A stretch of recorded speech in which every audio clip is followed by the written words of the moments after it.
आपकी लाइफ में ये टर्निंग पॉइंट कैसा आया कि आप उस सब से बाहर निकले?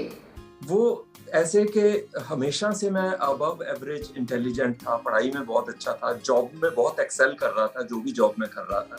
और मुझे अंदर-अंदर से ये चीज़ बहुत खाने लग गई कि मैंने अपनी क्या हालत कर ली है और मेरे रिस्पॉन्स जो हैं मेरे सर्कमस्टांसेस के टुवर्ड्स, मेरे हालात के टुवर्ड्स जो मेरे अपने रिएक्शंस हैं, वो फ़र्क होने चाहिए और इतने वो सेल्फ डिफीटिंग, सेल्फ डिस्ट्रक्टिव और सुसाइडल नहीं होने चाहिए मेरे रिएक्शंस जो मेरे हालात थे उनके टुवर्ड्स, क्योंकि दुनिया में सबको चैलेंज मिलते हैं, सबको स्ट्रगल मिलती है, सबकी लाइफ में दिक्कतें आती हैं, मगर मैंने हार मान ली थी और अंदर से कहीं एक रिवोल्ट मेरे अंदर पैदा हो रहा था कि ये इस हार को मैंने मतलब ये एटीट्यूड मैंने अपना चेंज करना है। और इसमें फिर मेरे ब्रदर इन लॉ ने, मेरी सिस्टर ने मेरी बहुत हेल्प की।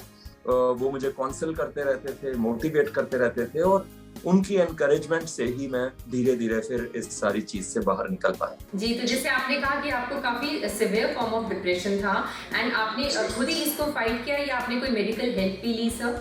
नहीं, मैं बिल्कुल साइकियाट्रिक हेल्प लिया मैंने प्रोफेशनल, क्योंकि जो देखिए जो मेडिकली रिकॉग्नाइज्ड डिप्रेशन है उससे आप खुद अकेले डील नहीं कर पाते हैं। आपको उसके बारे में बात करनी चाहिए अपने मित्रों से, अपनी फैमिली से और फिर प्रोफेशनल हेल्प भी आपको सीक करनी चाहिए। तो जब से मैंने प्रोफेशनल हेल्प ली तब से मैं थोड़ा बेटर फील करने लग गया। मगर मेरे केस में हुआ क्या कि बहुत सारी मेडिकेशंस जो हैं वो मैंने सेल्फ मेडिकेट करना शुरू कर दिया और बहुत ओवरडोजेस हो जाती थी जिसकी वजह से मुझे बहुत दिक्कतें आ रही थी। बिकॉज़ पैनिक अटैक होता था, अगर मुझे साइकियाट्रिस्ट ने 1 टेबलेट बताई है तो मैं पैनिक में आके 2 टेबलेट खा लेता था कि मैं जल्दी ठीक होऊँगा। तो उस चीज़ ने मुझे ओवर मेडिकेशन के साइड इफ़ेक्ट्स उन्होंने मुझे बहुत खराब किया। तो फिर प्रोफेशनल हेल्प मैंने बिल्कुल सीक किया। यस।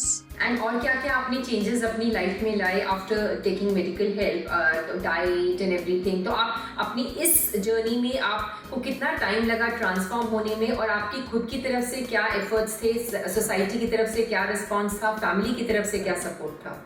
देखिए ऐसा है कि जब मैं डिप्रेशन में था और मैं साइकियाट्रिक ट्रीटमेंट ले रहा था तो उस टाइम तो मैं बिल्कुल रेक्लूसिव बन गया था। मैं बाहर नहीं जाता था, किसी से बात नहीं करता था और बहुत कॉम्प्लेक्सेस मेरे अंदर आ गए। मगर जब मैंने डिसाइड किया कि मुझे फाइट बैक करना है लगभग 2012 में, 2012 के एंड में, तो फिर मैंने सबसे पहले डाइटिशियन की मदद ली, क्योंकि मेरा वेट जो है लगभग 130 किलो था उस टाइम पे और डाइट लिखवाई मैंने और उस डाइट पे मैं स्ट्रिक्टली पहले 2 महीने मैंने शुरू में सिर्फ डाइट किया। जब मेरा वेट थोड़ा लूज होने लग गया और मैं अपने अंदर थोड़ा मुझे एनर्जी आ गई और हिम्मत आ गई कि अब मैं चल फिर पाऊंगा और फिर से दोबारा से कुछ कर सकता हूँ, फिर मैंने धीरे-धीरे जिम जॉइन किया, अपने लाइफस्टाइल को चेंज किया, स्विमिंग करने लगा, जिम जाने लगा और लगभग 2014 के शुरू में मेरा वेट जो है वो 130 किलो से घट के 74 केजीज पे आ गया। उस वेट लॉस से मेरे बहुत से मेडिकल प्रॉब्लम्स जो हैं वो दूर हो गए।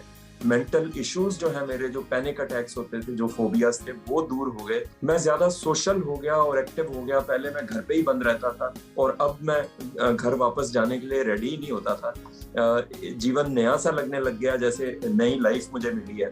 तो ढेर सारी शॉपिंग, ढेर सारा मार्केट्स में जाना और बेसिकली खुद को खुश और रखने लग गया और खुद से प्यार बहुत करने लग गया।